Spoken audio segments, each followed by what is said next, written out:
Good evening, everyone. How you doing? Hello? Don't all speak at once, everybody. All right, we'll give you a little bit of time for folks to get seated. We're going to get started very shortly. In fact, at the end of this sentence. No, I'm kidding. I'll give you guys a couple minutes.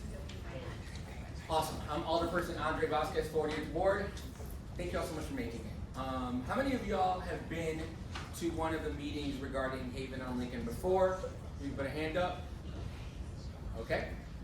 Because we like to tally things. How many of y'all are 40th Ward neighbors? Hey, look at them apples. All right. Well, thank y'all for coming for the first time. Some of the folks over on this side. So we'll give a little bit of background and kind of articulate where things have been. We've got different departments. The Department of Housing is here. We've also got Cornerstone that's going to be able to speak to some of the work that they're doing as a partner that's going to help manage the location. So, how many years ago now? 3? 2.5, 3 years ago. This all began because during COVID, there were a lot of learnings that occurred. So, if you all remember way back when I wouldn't see the bottom half of your faces, there were a lot of unhoused individuals also during COVID who needed support and help. What the city did at that point is basically, not commanded, paid for a hotel to then use those units to house unhoused individuals who needed support. That is, in a crisis, something the city did. I think you should commend Mayor Lightfoot as well as others in the department that took that on. A silver lining on what occurred is they were able to actually identify learnings based on what occurred in that moment. So what they saw is that when you actually, shocker, everyone, spoiler alert, when you invest in somebody, when you give them support systems to actually be able to have a stable place to live, when you provide certain support systems in place, mental health, physical health, right? When you do that for an extended amount of time, by golly, it actually leads to results. And so what they saw is more favorable health outcomes for folks who were there in the house, also higher rates of people who were able to then stabilize and find other places to live after. So based on those learnings, with the help of some ARPA funds at the time, the city looked to kind of create these pilots. And what began initially was trying to identify managing partners who, if we took some of the motels across the city and converted them into similar models, right? Stabilization housing, bridge housing, I like to call it sometimes. If they did that and somebody managed it, could it yield better outcomes? Could it yield solutions and address homelessness in a way that we've not seen in the city of Chicago ever before? I think we all recognize when you walk in the streets of the city, you're driving around, you're heading to a viaduct, you're looking by Lakeshore Drive, we've seen the increase of homelessness that's happening. We also recognize we have an economy that isn't making anything better, and it's exacerbating the issue even more. And so when it comes to figuring out how we address the situation, the first question I learned in talking to our neighbors is you gotta ask yourself one of two things. Do you wanna solve homelessness, or do you just wanna not see it? This is a moral question each person's gonna have to ask themselves. Because if you just wanna not see it, you can close your eyes and stay inside the house. But what we know is when you ask somebody to move from one place to another, they don't actually disappear, right? So there's no way to actually solve homelessness by doing that. You solve homelessness by creating housing. And what we also understand is, as it relates to housing for unhoused folks, there's not a profit margin in it. No one's gonna build it thinking they can make money off of it. So that is one of the moments where government comes in to fill in the gap that private industry won't. So as part of the pilot, the hotel, formerly known as Diplomat Motel, became one that was acquired by the city. We actually looked at a number of motels. One was the Oh My, I know that's not everybody's favorite. Guest House is another one. But Diplomat Motel had what appeared to be the bones to be able to really provide the kind of service, the kind of home for people who need it, the kind of wraparound services, and give people 30, 60, 90 days to be able to find ways to stabilize. Other spoiler alert, if it takes more than 90 days, so what? Let's make sure we're providing the support for people who need it, but obviously being able to provide the services is important. So, since that time, we've had a couple updates. So the city was able to acquire the property. We then followed through with Gensler, who does the design work. As y'all see some of the pictures out here as well. Really wanted to not just create like, here's a motel, wanted to create something that felt like home for people who need it, so they know they're invested in, they know they're valued, and they know they're part of the community. And I think this hits the mark. The other thing it does is we have to think about what a safety plan looks like. I'm gonna say this really quickly. Safety for whom is what we think about, right? If you're an unhoused person, you are way less likely to commit a crime and way more likely to become a victim of a crime. And so when we think about what safety means, it's about understanding that individuals who may have substance use disorder, right, might have people who are trying to take advantage of that situation and sell them substances. So we want to make sure we have a plan together with CPD, the 20th District, to make sure we're addressing that. We also talked about having a pod camera on that corner to make sure that the folks in there are safe, but also for folks with mental health issues, that the services are there to provide backup, right? So we had a couple meetings here. I want to commend our neighbors here in the 40th Ward.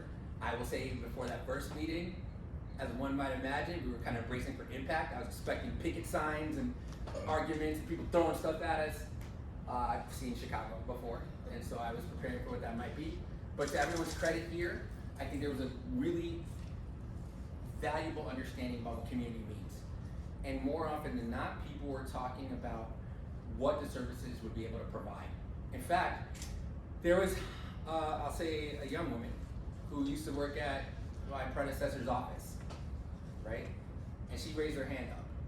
And I, like anybody else would, was absolutely bracing for impact as somebody who worked at my predecessor's office, raised her hand to speak.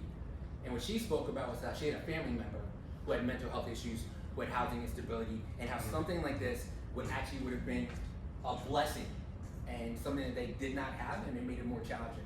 So to even identify someone who was part of a different team, so to speak, who also recognized the importance of community, one, I think really grounds us. Now, there have been updates. Like I said, we got the property acquired, the development has been happening. As you all may know, whenever you try to work on an old building, you might find out you need a little more work than you thought.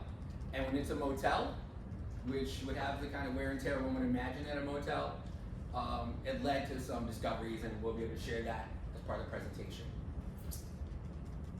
I want to articulate something that was a bit of a challenge that I got to find out not on purpose. So there was ARPA funding for the property itself, and then ARPA funding for the people operating the actual property itself. In a subsequent meeting, I'd say a year and a half, 2 years in, I got to find out that the funds necessary for operation were no longer there. That as it relates to the city looking to solve a budget hole, it started making changes. And by the city, we're gonna say Mayor Johnson, I think that part's clear. That led to a big challenge. We already started developing, it already started moving forward, and yet I'm finding out the money's not there. I think you guys normally see me smiling, jovial, rolling up the sleeves, fixing the potholes. That was not the tenor of my conversations once I found this out. What I knew at that point is that we have a mission to be able to provide for people who need it, to create a pilot that is going to work, to make sure it's successful so you can multiply it out citywide, or else we're not gonna find a lot of solutions. And so thankfully, because prior to the ARPA funding coming in for that, we had already been looking at other operators for potential motels. There was a list of folks who had already entered in a request for proposal for ideas of what they could do with the place. So we went from having Volunteers of America, who at that point no longer had funding to be able to move forward, to then have to identify who a new partner would be. And so, thinking about what it means to actually get this right, I, along with the help of the different departments, followed through. We looked at everybody that filled out the request for proposal, and we went back and saw that Cornerstone is someone who had intent on actually taking on Oh My and Guest House Motel, but due to remediation issues on one of the properties, they were not able to move forward with that. So now we find ourselves still on the precipice of making this pilot happen, and now we have a partner in Cornerstone that actually does this work, and does it regularly, does it in Uptown, thinks about the people who are most impacted, not only just being served, but leading as it pertains to the conversation. There's such a community that I was able to find out when I went to go visit of 40th Ward neighbors who already volunteer and already a part of it. That actually makes it more of a community and more embracing of what can happen. And so, just like Chicago, sometimes you get curveballs and you got to shoulder through it and you got to figure out new solutions. I think that what we have here is something that we can stay grounded in. It's something that offers new opportunities. So whereas the old pilot was only addressing people who were interacting with like ERs most often, because now it's moving to this new model, it opens it up for more people to be served, which allows us to have more of a community referral program. And that is important to us, because if you're walking around in River Park or Winamac Park or anywhere else and somebody needs help, the ability to be able to say, hey, there's actually a place for you right on Lincoln means the world to people. They have to have the confidence to accept help and know what neighborhood they're going to. Because we've had a lot of conversations like over at Warren Park where people needed help and they're like, hey, I'm not going to 100th, whatever, in Ashland because I have no idea what's over there. But being able to have this here, I think is important and crucial. So I know I've said a lot, but I want to make sure we gave a lot of the context as to what's happening. I'm going to make sure that our folks here present, and then we're going to open up at the end for Q&A. I would ask kindly that we let the folks present everything, and any questions you all have, feel free to hold on to them and let us know once the Q&A starts. Does that sound fair? Awesome. Thank you all so much. I'm going to pass it off to Meredith Muir from the Department of Housing.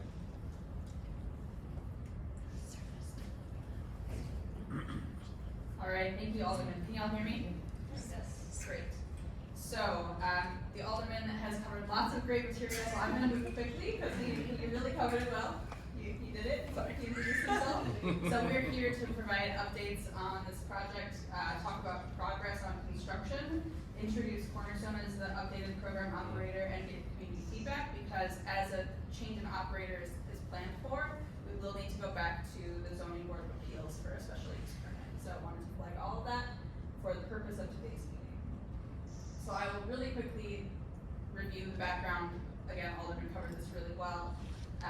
We know from prior work that has happened that when people have their own room to stay in with services on site, they have improved outcomes for their health, for their connection to services, and for their transition to permanent housing. And so when this pilot was originally conceived of, we also embarked on improvements to the city's shelter system to bring more of the system towards this model, where there are people who have private rooms where they can stay, where they can have services on site, and they can stabilize, connect to housing, and transition to permanent housing. So as the Alderman mentioned, the original pilot conceived by CDPH has had to hit pause because of changes in federal funding and local funding, and it was always planned as a 2-year pilot, and when these funding changes happened, it no longer became sustainable to move this program into the building. But because, like the Alderman mentioned, Cornerstone was already identified as a grantee through another funding program where there is sustainable operations funding already in hand, we were able to pivot and decided this was the best and most aligned use for this building, since construction was already in process and we wanted to proceed with the goals that we talked about already. So Cornerstone Community Outreach will serve to deliver a markedly similar program to what we talked about before, where there is housing, healthcare services, case management, social services, property management, and security all on site at the building, which is continuing in construction as originally. So I want to pivot now and pass things over to Andrew Winter, who's the Executive Director of Cornerstone Community Outreach, who can tell you more about the program that they run, the work that they do, and how they partner with the city. Thanks, Meredith. Good evening, I'm Andrew Winter. As she said, I'm Executive Director at Cornerstone Community Outreach. Before we get started, I really want to say a big thank you to all those that created this project, the Department of Housing, Alderman Vasquez, and we're honored to be able to step into this wonderful project that Gensler and ECI are working on here. And really together, it's setting the new standards for care in Chicago. The DFSS has been leading this charge for a very long time, and we're just really honored to be part of this. And really, this is like the culmination of very bold and imaginative ideas that came out of what the Alderman was talking about. And many of us in this work have already known what the needs are. We've got representatives here who have been part of the National Healthcare for the Homeless for a long time, and they understand that you have to put housing and healthcare together, and this is one of the opportunities. So about Cornerstone, for those that don't know Cornerstone, we've been around since 1989. We're in the Uptown and Edgewater neighborhood. We operate 4 different shelter programs. 2 are for families and 2 are for individuals. Those programs are all part of the Chicago Department of Family Support Services network. We're a delegate agency from there and have been since 1989. And really our goal is to ensure that every person who comes through our doors can get the safe and supportive care they need to then get permanently housed. A lot of services are offered, and some of my coworkers are in this room that do this direct service. You know, it's about safe shelter, it's about really trauma-informed care, it's about the kind of emerging healthcare, both clinical and behavioral health, into the systems that already existed. We would call that medically integrated shelter. And while they're with us receiving those basic services, we help them connect to everything that they could possibly need for their own individual goals, be it employment, education, transportation services to where they need to go. We also have some basic services on site at Clifton. We've got a free store of clothing that people donate that we distribute. People can access Wi-Fi and computers there for any kind of needs they have. For our family program, we also have a rooftop playground. I think this picture is snow, so not yet, we're still in the summer. A big change for us, in addition to this, and what this project and property will really support, is that medical care integration. Medical respite centers is something that's really being looked at by the state of Illinois, and in Chicago there's several partners that are really trying to lift that up. And medical respite center includes care coordination, case management, medical and clinical care, medication support or management. I guess I'm just listing what's on the screen, and then transportation. Good thing this place has a parking lot that is so necessary. We're in Uptown, there's no parking, so it's actually give us the ability to have non-emergency transportation available for our residents too. I think it's important to identify successes. That's what this is about. It's about our neighbors really finding what they need to make their next steps. And I'd like to really point out Ildebert. He's the first person here who stayed in our shelter many years ago. He came from a really difficult background or experience where he came from, and I think from the Congo. And really his life was changed by the work done by the case management staff that really work at Cornerstone, really care about these people. We're excited to bring that same care up here to the 40th Ward. Our shelter for our men's program is in the 48th over at Kenmore and Berwyn. So it's still in the same police district, and I was talking to the police commander today just about kind of this new project for us, and so we're gonna set up a follow-up meeting. But they know us because the joke is if you haven't heard about us, that's usually a good thing, right? That means we're really caring for our people while creating really good safety for our residents and for the neighbors.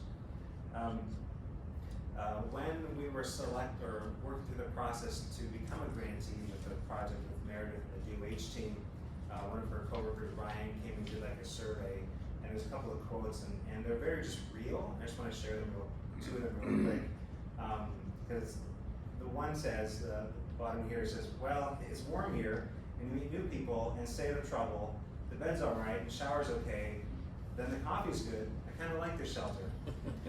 But one of the differences in this new space is that people will have their own space. Most shelters, including the one we inhabit now, it's a big open room, like a basketball court. Actually, that size, it is a basketball court. And it's 28 individuals living in an open dorm setting with cubicles, but the data from Hotel 166, which Alderman Vasquez was referencing, really showed higher percentage of outcomes, more successful engagement, and more people getting housed, and also having that independent space is good for your behavioral health, and it's good just for infectious disease control, which is what COVID was all about. So we're excited about converting that kind of dorm-style shelter into what the Haven is going to be, and I know they'll have more photos about that. And really, we're continuing the same model that was created prior to us joining in, really to be a supportive shelter. I know the term was, what was it called before? Stabilization housing, which is great, and we know that time, like he said, goes longer than 90 days. And with the DFSS system, the goal is not that you get out in a certain amount of time. The goal is that you get out successfully into permanent housing and have sustainable care, whether it's maintain your housing or employment or medical care beyond that. And so we're extending this same idea of the stabilization housing, but in the DFSS network, where this property will have community-based referrals and the 301-based referral system kind of still to be worked out, because that's kind of a new thing too. But we're excited about all the opportunities around providing care for those in the ward, and how we can partner with the Alderman's office to do that well. There's a lot of details here, but I think the key points is that it's the model that was created that we're becoming the new operator of. We get to kind of come in and save the day just a little bit, right, from when it happened financially. And so the 24/7 on-site security and staffing is important and is being maintained. You know, we're gonna have case management on site. It's a ratio is like 1 case manager for no more than 15 individuals. We really wanna make sure there's enough interaction and time for everybody that their goals can be understood, and what they need to be really addressed. There's gonna be a full site security camera system which was designed before we took it over. And we're really focusing too then on how do we integrate that medical care. There's rooms that will be set aside as a medical clinic. There's a greater number of ADA compliant rooms. So a lot of things they discovered when they're doing construction gave them an opportunity to expand the number of ADA rooms, which is super important. Most shelters in Chicago don't have ADA accessibility and compliance, and we're excited that the majority, maybe a third of our rooms could be fully ADA compliant, even with the transfer showers in them. There's a little bit more about the current state. This is kind of info we already knew about what it was before. You all know what it was before, and what it's going to become is so much better for the neighborhood. I think it's really going to be able to address not just their housing needs and employment and their medical needs, but also kind of civic identity. Give a space where people can really get the support they need to connect to their public identity, get their IDs, get their benefits enrolled. So it's going to be a really comprehensive set of services we have there. I had much more to say, but the Alderman beat it off, and from the ward, you know this stuff. It's good, save me a bit. But I'm thankful to be here after the Q&A. I'm happy to talk. So I think I'm passing it back to something around site construction. That would be Meredith. Thank you, Ed. All right, so if some of those previous slides you saw look familiar, it's because they are, and we really want to emphasize with you all that so much of what had been planned and talked about before is continuing, just with a different operator at the helm. And so similarly, you're going to see some similar and same slides here about construction. We know where this is happening. It's the former Diplomat Hotel, 5230 North Lincoln. That's what the building used to look like. If you've driven by recently, it doesn't look quite like that anymore. So construction is progressing, and I'll, in a minute or so here, invite up somebody from ECI, who's a general contractor for the project, to talk about construction progress. But Gensler was our partner, and is continuing to be our partner to support on design. They have lots of experience in this space. They've been involved in other non-congregate shelter and transitional housing redesign projects, and so they're really familiar with this work and have been involved from the beginning of planning. A quick reminder for the changes to the landscape of the building. So the building has 2 parking lots, this north parking lot and then a south parking lot. The north parking lot is going to stay a parking lot. It's going to get fully gated in with a gate for vehicles and 1 entry gate for pedestrians. And the south parking lot is going to be turned into green space, again fully gated in and for use by the residents who are staying in the building. And really creating an outdoor space, and a space where they can spend time, where they can feel like they belong, that it really helps to promote a sense of dignity, a sense of home.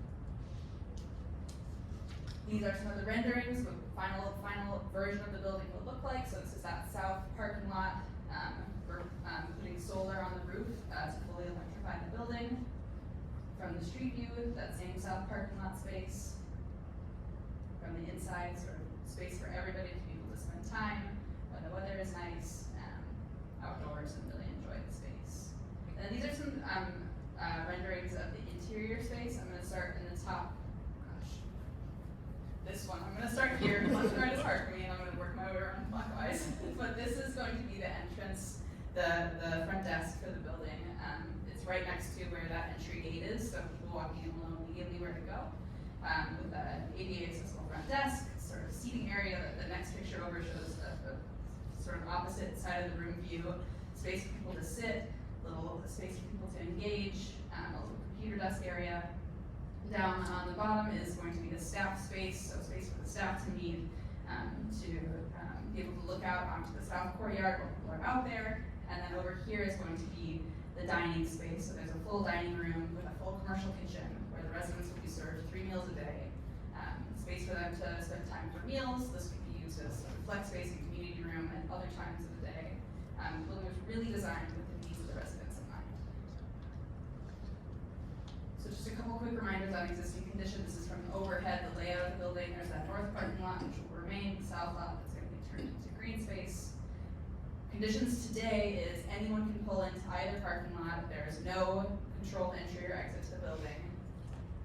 Under the new plan, again, fully fenced in, the only ingress point is where that arrow points, with one walkway and then a gated pedestrian door, and then one gated driveway entrance for cars to pull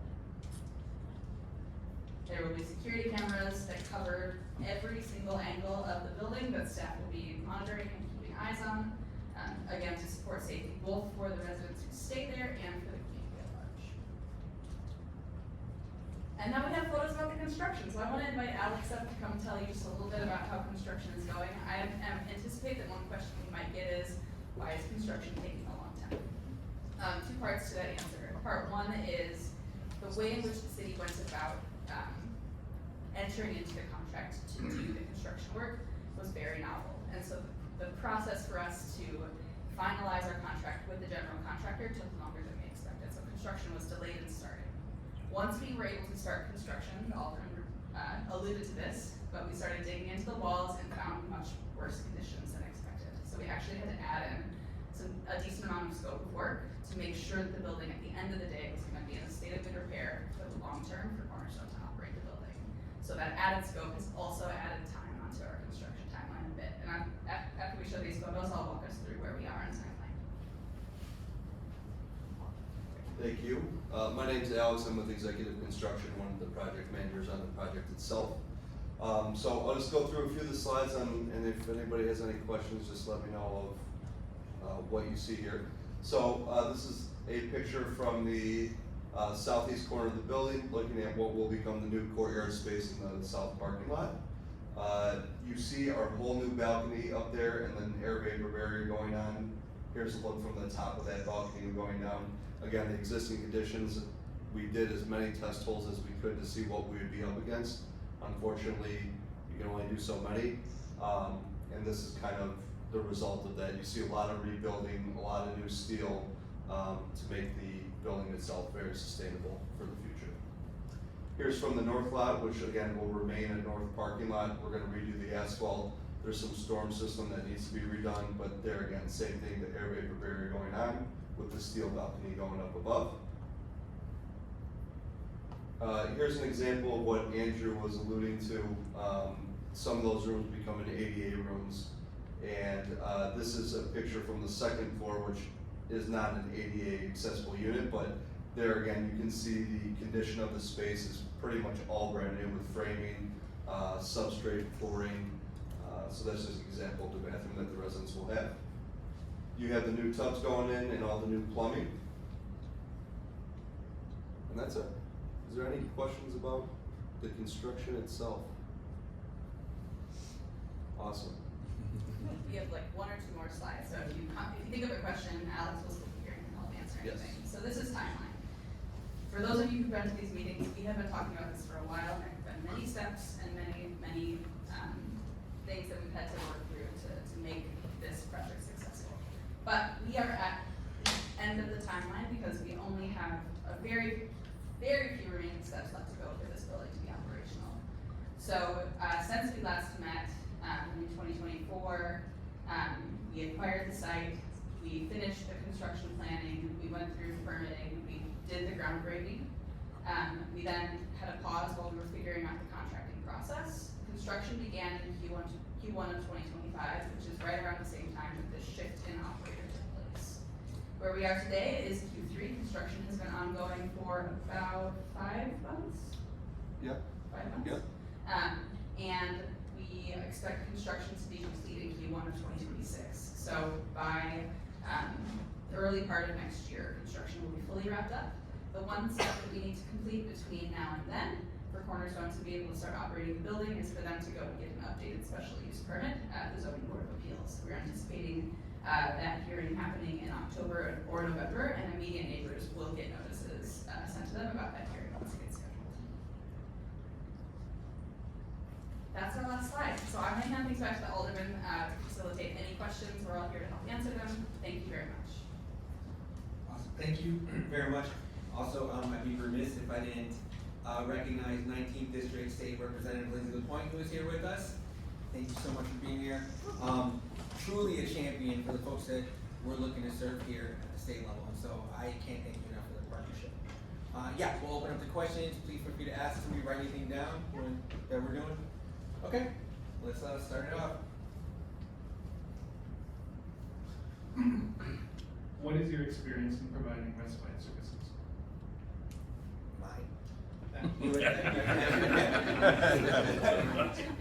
Here you go. Thank you. So we're working with the Illinois Public Health Institute right now. Actually, we just finished our first round of our feasibility study, and we're moving into implementation in the fall. Medical respite or respite services are kind of novel in Chicago, and but unofficially, all shelters in Chicago do it at some level. Many individuals who are experiencing homelessness have had some sort of surgery, or they are pre-op themselves, and sometimes they skip screening because they don't have access to what they need to successfully go through that, or they come out of hospital and they have nowhere to stay. So unofficially, most shelters in Chicago are providing some form of medical respite right now, and almost all the shelters in Chicago have some sort of or some amount of on-site shelter-based healthcare, currently mostly provided by Lawndale Christian Health Center, so that we can connect them to care and address any ongoing care they can have. What respite will provide is 24/7 version of that, where you're connected to a hospital, connected to an FQHC, a federally qualified health center, to ensure the fullest continuum of medical care is available. So we have unofficial experience, and we're going to expand that with more formal partnerships ourselves. Thanks. You briefly touched on this, but will the medical services provided on site be provided by a third party? Yes, and an organization can become a medical respite center, which the one kind of slide had shown just at a minimum. Medical respite center requirements are 24/7 access to a place to live, and meals, and kind of care coordination and medication support or management. So Cornerstone will go through the kind of certification process to be able to do that, so that the third party who has more extensive medical services can do more extensive work with us and other shelters. So we'll start with the third party, and then also include us adding in some level of our own certification. Says, other has mentioned this, but they would like more detail. Overall, the way that we use 311 for shelter referral in Chicago is broken, as only 39% of referrals get connected. What exactly will the referral process be for the Haven, and are all the beds going to be medical respite beds? I think Kim can also answer this question for you. Sure. Yeah.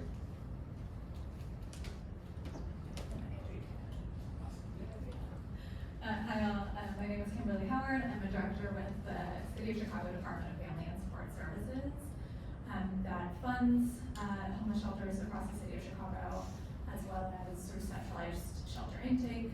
So basically the process for how folks in need get connected to appropriate and available shelter beds across the city. So as mentioned, the way that anyone can access shelter in Chicago is by calling 311 and putting in a shelter request. And the main challenge of that process is that we do not have enough shelter beds for everyone who needs them. And that is particularly the case for single adults. So for single men and single women requesting shelter, often we see sort of very long wait times for available beds due to just the limited capacity of our system.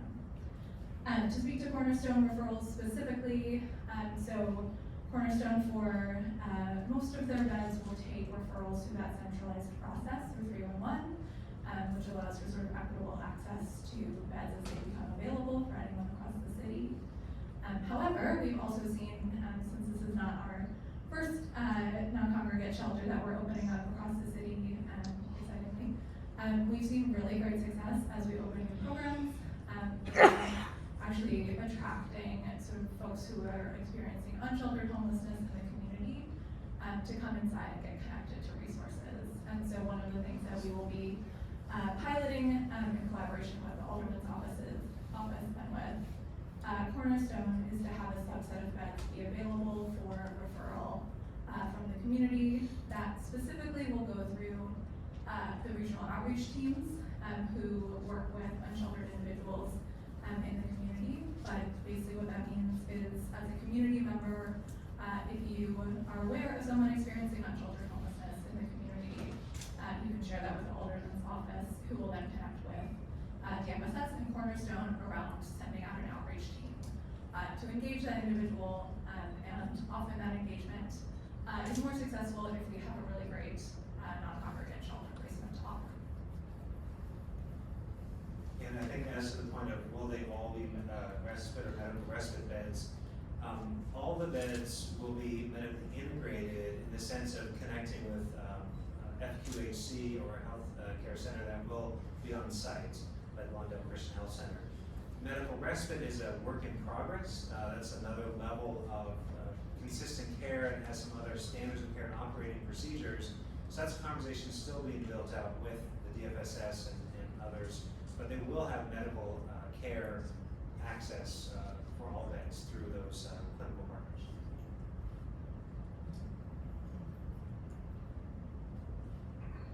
Where can we find the learnings from the city's COVID experience? Great question. What we'll do is follow up with CDPH and make sure that we've got it on our website at 48board.org, where we normally put up the blogs, and also for any folks who may have registered online, if they're streaming or follow up, be able to send it out as well. So we might actually just include it in the newsletter. I believe it might be linked in this deck as well. Oh, and it's in the deck, yeah. So we'll be including the presentation, the video, the deck as well, all in the newsletter and on the blog on our website. This one's more of a comment. The emergency shelter on Clark Street has had great public-private support. We welcome that too. Great. Are there any plans for private support for the Diplomat Hotel, The Haven? Meaning like any private entities that want to kind of partner up and support. So there have been multiple conversations. I think you've even talked to Endeavor Health to see if there's a partnership that's possible there. I think what we've seen, at least what I've witnessed as far as Cornerstone, is there is a lot of potential for partnership and community involvement as well. But as to more specifics, obviously we'll see once it's kind of up and running and see who's got the interest. I don't know if you want to add any of that. Cornerstone, at its current places on Clifton and then in Edgewater, is a mixture of funding support from public entities like DFSS or Illinois Department of Human Services, but then also a lot of private funding. We ask for that. It's an expensive project to run. Thankfully, we've got sustainable funding from DFSS, and we always welcome anyone who wants to partner with us. So yes, let's do private and public funding. I think he was asking you guys for money. Awesome, and is that it? All right, anybody else got questions for Peter? Raise your hand. Going once, going twice. Hey, there you go. Okay, hey, why can't you do this in the 48th ward? I know that you're in my community, I even live on the block where I work at churches, I even know some of the guys there, because there's a little garden there, but it would just be wonderful if we could do a little more of that integration. So the question is, why can't we do it in the 48th ward? Because I thought of it first. No, I was kidding. No, but I think it was something we were looking at as far as the motels, because there's an opportunity, obviously, to adapt and reuse and kind of repurpose them there. That being said, it is happening in other wards in the city as well. I think what we're looking to do is make this so successful that everyone wants one in their ward. Yeah. I think you might imagine that maybe it's not the first thing a city council member might pitch to the community because they have fear of what that response might be. But I think us, in having conversations with neighbors in the area, we're kind of able to address concerns. And honestly, it's one of those things that for me, if I do nothing else in this role and we build this up and have a successful model, it's a pretty good legacy to leave behind for able to create more of these. So I'm willing to do whatever's necessary, knowing there's people out there in the streets that need it. I can add to it.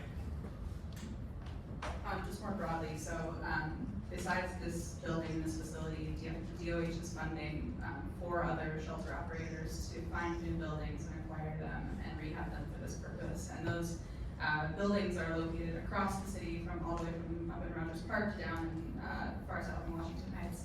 Finding the right building for this work has been challenging. Locating buildings that are in good enough condition to rehab, that are sort of set up already in a way that they serve as non-congregate shelter or transitional housing or are easily adapted for that purpose has been a big challenge. Our grantees have identified vastly different buildings, and one of our goals, once these construction projects are further along the way, is to be able to evaluate and find out what lessons can we learn from this larger cohort of projects, to then inform how we proceed in the future. At the same time, our partners at DFSS are funding improvements to existing shelter facilities, so already operating shelter facilities to help make them more non-congregate or more accessible. And so across that cohort, we hope to see much more of the city's shelter beds be in a more dignified, more private setting, and we would love the opportunity to do more. So if you have a building in mind, I'm always happy to talk about possible buildings. You're about to go hit Lenny over with. Yeah. No, and that Alderperson Lenny and I, we did meet prior too, so we've been honored to be in the 48th Ward all these years. Thank you for being a neighbor. Vince over there, you might know him, he runs our overnight program there. We looked for 6 years in the ward, and this opportunity came up this spring, and we're grateful to take this on. We didn't want to leave our ward, because we've been in 48 since 2009, Vince a few years before that. So we're honored to be here, and we want to hit the 48th Ward too, so we're not done. That's a side joke. No, and like, if you see 50 of these in the city, Yeah. it'd be great, because then you'd actually be able to address things, and people would go somewhere nearby, and you'd have enough beds and see the success. And so, we believe, and a lot of my hope is the same way we've got the learnings from Motel 66, right, that you'll see the learnings here and continue wanting to grow that out. I think obviously regardless of party affiliation or any politics, just trying to take care of people who need it is something that across the board they should be support for and funding down the line. Yes? You mentioned that the project scope expanded because there were problems in the construction. I'm curious, we understand that caused the delay, but at what cost? How much did it add to the cost? Sure. Sure, so some of that is still being identified, because once you make a change in a construction scope, there are often unintended consequences that follow. So we've been managing lots and lots of change orders as we've made one change and it's had repercussion changes along the way. We did have contingency and allowances built into the project budget, but we're probably seeing overall somewhere on the scale of a $1 to $2 million increase in total costs. Yes? Is there a time limit as to how long a resident can stay, or how will that be determined? No, there's no time limit. The DFSS model allows someone to stay there until they're successfully housed or move on their own accord. Years ago, there used to be more time limits, so we still kind of, those come back to line, but now there's no time. All right. Okay, well, thank you all so much for making it this evening. You could have been anywhere in the world, you chose to be here with us. We look forward to more conversations and updates, and to get to the point where we're doing the ribbon cutting and all those things. But thank you so much for your care, for your engagement. Please make sure to get the word out to other neighbors. We're always happy to answer any questions. You can reach out to the 40th Ward office at 40thward.org, 5620 Northwestern, 773-654-1867. My cell phone is 773-999-3313. Potholes, tree trims, all the above. Thank you so much. Talk to you later.